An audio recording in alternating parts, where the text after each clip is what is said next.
Ini kalau kita bikin peringkat antara tim-tim Asia ya, tim-tim Asia dengan taksiran total nilai skuadnya, Indonesia luar biasanya sekarang berada di peringkat ke-8. Dan dengan berada di peringkat ke-8 dengan masuk 8 besar Asia ini, tentu saja kalau dalam hitung-hitungan di atas kertas ini cocok dengan targetnya Sintayong ya untuk kualifikasi Piala Dunia 2026.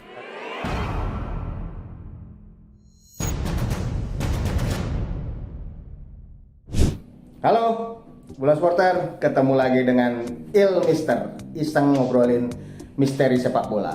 Nah, awal bulan Oktober ini pastinya kita menyambut jeda internasional nih di sepak bola.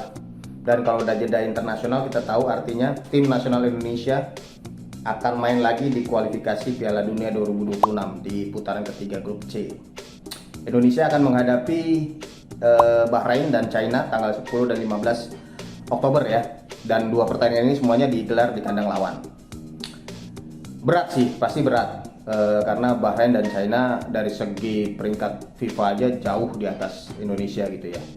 Tapi kita cukup optimistis lah ya untuk melihat Sintayong dan pasukannya, karena mereka bulan lalu sudah mengejutkan, bahkan mengejutkan dunia bahkan, karena kita menghadapi dua tim, bisa dibilang dua tim terkuat di Asia saat ini, langganan Piala Dunia juga, langganan tampil di Piala Dunia, Arab Saudi dan Australia. Tapi kita bisa mendapatkan 2 poin dari pertandingan itu, masing-masing imbang lawan Arab Saudi 1-1 dan 0-0 melawan Australia. Nah sekarang tentunya optimisme tuh dibawa sama skuad Garuda untuk menghadapi Bahrain dan China ya. Terutama dengan ini kan sekarang kita punya dua amunisi baru nih di skuad tim nasional Indonesia. Karena Indonesia baru saja menaturalisasi Michelle Gers dan Eliano Reinders ya sebagai warga negara, dan mereka langsung dipanggil oleh Sintayong untuk memperkuat tim. Ini Mister pengen lihat nih tim nasional dengan tambahan dua kekuatan ini akan seperti apa, terutama si Michelle Gers sih, karena ini pemain yang sangat menonjol ya di klubnya sekarang, di klub Eredivisie Liga Belanda, Twente. Pemain utama di Twente, Hilgers ini. Kemudian kalau kita lihat di situs Transfermarkt, situs yang menaksir harga-harga pasar pemain, ini harga Hilgers ini 121 miliar rupiah kalau dirupiahkan gitu ya, kira-kira sekitar 120-an miliar rupiah. Itu dia pemain ketiga termahal di Twente kalau berdasarkan daftar itu ya. Dan ini tentu bukan main-main, karena Twente klub papan atas nih di Liga Belanda. Musim lalu mereka peringkat ketiga kalau nggak salah ya, peringkat ketiga. Kemudian baru-baru ini kan juga mereka Twente ini tampil bagus waktu menghadapi Manchester United dan juga timnya asuhannya Jose Mourinho, Fenerbahce di Liga Eropa gitu ya. Jadi tentunya kedatangan Michelle Gers ini angin segar gitu kalau menurut Mister buat tim nasional Indonesia. Mudah-mudahan dia bisa membawa langsung kualitasnya yang di Twente itu langsung ke timnas Indonesia. Karena kalau dari segi di atas kertas dia sudah melambungkan Indonesia jauh melonjak di Asia nih Bola Supporter. Karena kan tadi nilai pasarnya itu 121 miliar gitu ya. Michelle Gers sendiri aja udah membuat nilai pasar total seluruh skuad tim nasional Indonesia itu berada di angka 426 miliar.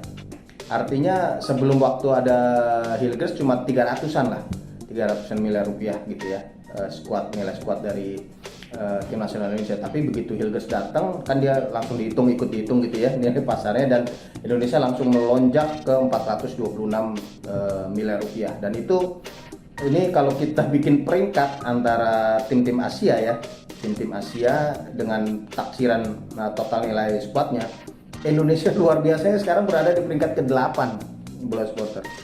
Masuk 10 besar Asia, peringkat 8 tepatnya. Kita memang masih jauh dari Jepang. Jepang itu punya skuad yang nilai total itu hampir 5 triliun rupiah gitu ya. Ya karena kita tahu lah pemain-pemain timnas Jepang udah level dunia lah, mainnya udah di Premier League, di Liga Spanyol juga ada. Udah jauh lah kalau Jepang. Kemudian Korea juga sekitar hampir 3 triliun rupiah juga. Ini juga pemain-pemainnya kan juga udah level dunia, Son Heung-min lah, Kim Min-jae segala macem. Masih agak jauh Indonesia, tapi Indonesia udah mendekat ke Arab Saudi. Arab Saudi itu cuma nilai total squadnya 500-an miliar rupiah. Cuma beda dikit lah dengan kita. Dan dengan berada di peringkat ke-8 dengan masuk 8 besar Asia ini, tentu saja kalau dalam hitung-hitungan di atas kertas ini cocok dengan targetnya Sintayong ya untuk kualifikasi Piala Dunia 2026. Karena Sintayong itu kan sebetulnya nggak pernah menargetkan Indonesia lolos langsung dari putaran ketiga ini, tapi dia lebih membidik peringkat 3 atau 4 untuk lolos ke babak putaran keempat kualifikasi. Jadi kalau jatah lolos langsung itu kan diperuntukkan buat 2 tim teratas masing-masing grup ya. Artinya kalau 2 tim teratas masing-masing grup bisa kita artikan lah, bisa kita terjemahkan 6 tim terbaik Asia lah, ya nggak? 6 tim terbaik Asia yang akan lolos langsung ke Piala Dunia lewat putaran ketiga ini. Nah, kalau kita berada di 8 besar, kita masuk di 4 besar masing-masing grup itu. Karena kalau mengincar posisi 4 minimal peringkat 4 di grup, kita hitung-hitungannya itu kita ada di 12 besar Asia harusnya. 12 besar Asia akan mendapatkan tiket lolos ke putaran keempat kualifikasi. Kita udah punya itu. Kita udah peringkat 8 sekarang di Asia. Kalau berdasarkan itu ya tadi ya, nilai squad total ya. Kita udah di peringkat 8, artinya squad tim nasional Indonesia yang sekarang ini di atas kertas itu seharusnya cukup untuk membuat tim finish di 4 besar grup C nanti. Dan hasil-hasil sejauh ini ya kita bisa optimistis gitu bahwa Sintayong bisa mencapai targetnya gitu ya, target yang dia pasang sendiri. Karena setelah 1-1 melawan Arab Saudi, 0-0 melawan Australia, tentunya kita bisa berharap bahwa Indonesia bisa mencuri poin lagi nih di bulan Oktober ketika menghadapi Bahrain dan China. Karena kan Bahrain dan China ya seharusnya kita sepakat bahwa 2 tim ini lebih lemah daripada Arab Saudi dan Australia gitu. Bahkan kalau bisa menang gitu ya di salah satu dari 2 pertandingan ini, itu waduh mimpi untuk lolos ke putaran keempat itu cukup realistis sih kalau Mister bilang sih ya, asal kita bisa memaksimalkan skuad yang ada sekarang gitu. Karena bagaimanapun juga nilai pasar tim itu biasanya tuh sejalan dengan level timnya itu sendiri gitu ya. Semakin mewah sebuah tim oleh pemain-pemainnya, itu biasanya mereka prestasinya lebih tinggi. Kita bisa lihatlah Real Madrid misalnya, Manchester City misalnya gitu ya, atau Chelsea lah. Ini skuadnya kan mahal-mahal tuh pemainnya, ya otomatis kekuatannya ya sejalan gitu. Ada barang, ada harga ada barang gitu istilahnya. Begitu juga di level internasional, kita mungkin bisa melihat bahwa Argentina, Jepang, mungkin juga Inggris itu kan punya tim yang nilai skuadnya tuh udah jauh banget di atas gitu ya, tinggi banget, dan biasanya mereka sejalan dengan prestasi gitu, dengan prestasi dan kekuatan level timnya. Dan mudah-mudahan itu berlaku juga buat kita, karena sekarang kita udah 8 besar dalam hitung-hitungan di atas kertas berdasarkan nilai squad itu.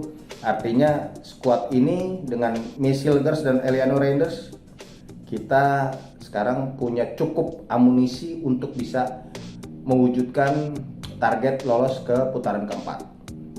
Ya mudah-mudahan bisa lolos langsung. Itu akan menjadi sebuah keberhasilan yang fantastis kalau menurut ilmu sih, kalau kita bisa lolos langsung. Cuma ya kita harus sadar bahwa setelah kita berhasil menahan Arab Saudi dan Australia, semua tim akan melihat Indonesia sebagai kekuatan berbahaya. Artinya mereka tidak akan pernah meremehkan Indonesia lagi gitu ya di pertandingan-pertandingan berikutnya. Bahrain sama China aja, kalau Ilmister baca-baca di media gitu ya, mereka agak panik juga ketemu Indonesia. Mereka takut kecolongan juga, main menjamu Indonesia di atas kertas. Ini tim terlemah loh Indonesia. Waktu pembagian pot ada di urutan terakhir. Ya harusnya semua tim tuh dapat 3 poin kalau menghadapi Indonesia ya. Waktu pengundian grup, tapi ternyata Indonesia bisa mengejutkan, dan tentunya Bahrain dan China akan lebih berhati-hati, dan ini menjadi tantangan tersendiri buat Sintayong dan pasukannya. Tapi mudah-mudahan lah dengan semakin padunya tim, dengan tambahan Miss Helgers dan Eliano Reinders juga Elmister pengen lihat nih mainnya nih. Kalau dia sama bagusnya dengan kakaknya gitu ya, Tijani Reinders di AC Milan ini, wow ini keren banget ini pemain. ya.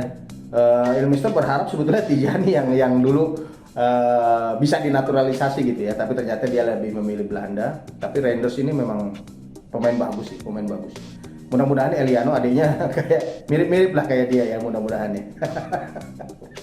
Ya, bola supporter kita doakan ya, mudah-mudahan tim nasional Indonesia bisa meraih hasil maksimal di kualifikasi nanti menghadapi Bahrain dan China. Mudah-mudahan bisa pulang membawa poin. Syukur-syukur kalau bisa menang gitu ya, melawan salah satu dari Bahrain atau China, atau malah menang lawan dua-duanya kali. Kalau itu tentu saja mimpi untuk lolos ke Piala Dunia akan tetap terjaga. Mudah-mudahan ya, kita doakan yang terbaik buat skuad Garuda. Sampai jumpa lagi Bola Supporter dengan video-video Ilmister berikutnya. Ikuti terus perkembangan tim nasional Indonesia di website bolasport.com dan juga di YouTube bolasport.com. Sampai jumpa lagi Bola Supporter. Salam.